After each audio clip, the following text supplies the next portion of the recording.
Si on n'essaye rien présentement, c'est la catastrophe. Bruno Marchand prend les grands moyens pour freiner l'itinérance à Québec. Le dernier décompte de la santé publique, en 2022, a recensé près de 740 sans-abri visibles, mais ils seraient bien plus nombreux aujourd'hui. Pour sortir les plus vulnérables de la rue, des mini-maisons seront bientôt aménagées en périphérie du centre-ville.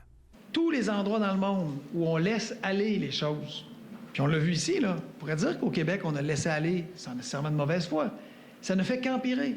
Each of these homes is about 6 square meters in size. Il s'agit d'une solution à l'essai dans d'autres villes au pays. À Kelowna, en Colombie-Britannique, une soixantaine de mini-maisons ont été inaugurées au début de l'année.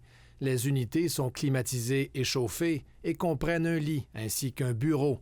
Les usagers peuvent se laver et cuisiner dans des bâtiments distincts.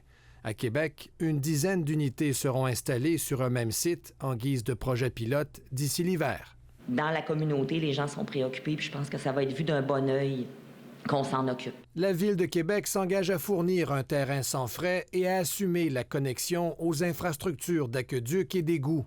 L'Office municipal d'habitation est ouvert à superviser la construction. On est en amorce, donc on est content de participer à un projet comme ça.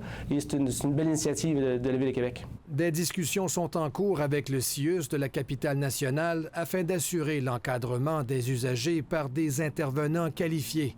La sécurité et la quiétude du quartier choisi seront préservées. Fait que c'est pas une piquerie, c'est pas un endroit où les gens peuvent... Non, c'est un endroit où les gens vont vivre, où ils vont être soutenus. Moi, je trouve que le maire lance ça comme ça. L'opposition officielle estime que le maire avance de façon précipitée. Il ne donne pas les conditions gagnantes pour embarquer les partenaires puis pour embarquer la population qui va côtoyer ces sites-là. On n'est pas en train de dire qu'on amène l'itinérance. Il y a des gens qui vont penser ça. C'est pas ça. Elle est déjà là.